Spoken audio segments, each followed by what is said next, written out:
Witnesses say that at least 24 people were killed there in clashes on Friday. Saudi Arabia has banned all protests and marches. State television says the decision was made after minority Shia Muslims staged small demonstrations in the oil-producing eastern province. Now back to Libya. Let's get more from the east of the country, where funerals are being held in the opposition stronghold of Benghazi. More than a dozen people were killed there when a weapons depot exploded on Friday night. Al Jazeera's Tony Bertley is there. It could be that we've entered a new phase in this conflict. At the beginning, people were hopeful that Gaddafi would go peacefully. Then they hoped the international community could push him out. Now I think they believe the pendulum has swung back and they will have to take the metal in their hands and do it themselves. It seems increasingly that this will take the shape of an armed struggle, because now they're fighting today. They've had successes with Ras Lanuf further west, and now they're talking about an armed attack on the town of Sirte, which is the hometown of Gaddafi. It's supposed to be very well reinforced, very well defended by about 4,000 fighters. That's a different ball game entirely. But the mood here is very buoyant. They realise that perhaps they will have to make the liberation of this entire country possible by their own hands. They're prepared to do that by any means. But there are still concerns, of course. This is not an organised army. This is basically a collection of people who are fighting for their land. They don't have much experience. They do have some weapons, but we have seen that these weapons dumps are a target for Gaddafi's Air Force, and the Air Force poses the key now. As we saw in the Gulf War, when Saddam Hussein tried to put down the uprising of the Shiites and the Kurds, the helicopter gunships destroyed them. Now this could be the make or break for the opposition. If he controls the skies, if he attacks them from the air with helicopter gunships and from planes, that could be the the difference between losing or winning. Tony Bertley there in Benghazi. Well, as the fighting continues, so does the exodus. China continues to pull its nationals out of Libya. The government says that it's evacuated nearly 36,000 people from the country. That's the largest overseas operation ever undertaken by Beijing.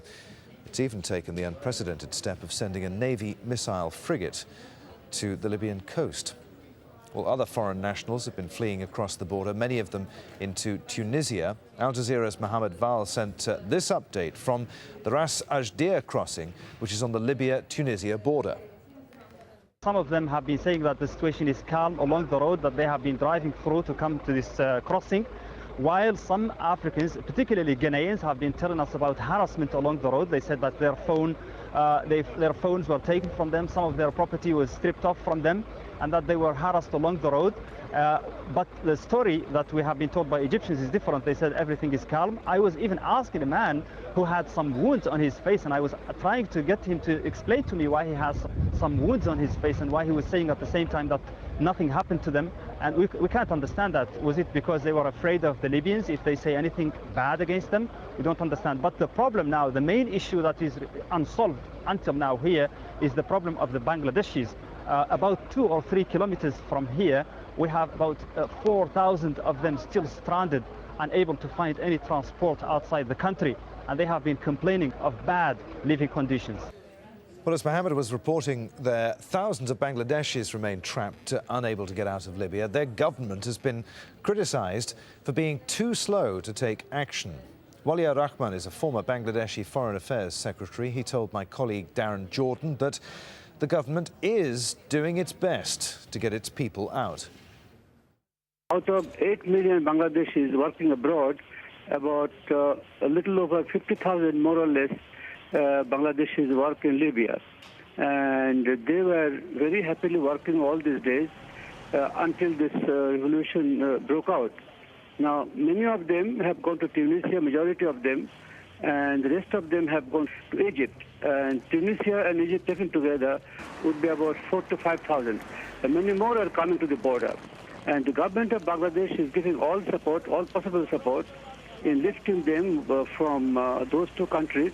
And also, they are considering situation, depending on the situation, developing situation in Libya. Why is it taken so long for the Bangladeshi government to get into action to help these people?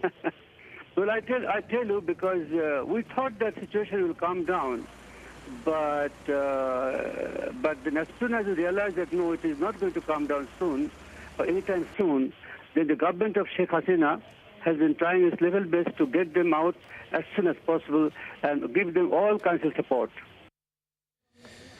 Now, Italy's Prime Minister Silvio Berlusconi is due in court today on allegations of corruption. His legal team insists that he will attend all his court hearings. Berlusconi is accused of fraud and embezzlement over the acquisition of television rights for his Mediaset empire. He had his immunity from prosecution partially withdrawn in January. Berlusconi faces a separate trial in April on charges that he paid for sex with an underage nightclub dancer. He denies all of the accusations. Well, Maurizio Caprara is the diplomatic correspondent for the newspaper Corriere della Sera. I asked him if he thought Berlusconi would make an appearance. No, I don't think he will go today because his lawyer says that there was a problem in the communication of this appointment to the lawyer of his son, Pier Silvio Berlusconi. So there is a formal problem that avoid he can be there, they say. And so I don't think he will be there. His lawyer, which is also a lawyer which is also an MP of the Berlusconi's party, Mr. Ghedini, told yesterday to the Tribunal of Milan that Mr. Berlusconi is available to go to attend to the 4 trials he has in that tribunal any Monday of the month. And there is a kind of fight about the agenda of the trials because the magistrate says that this is a too short time and they need maybe more. In Nepal, a national period of mourning has been announced. The 2-time former Prime Minister Krishna Prasad Bhattarai has died at the age of 87.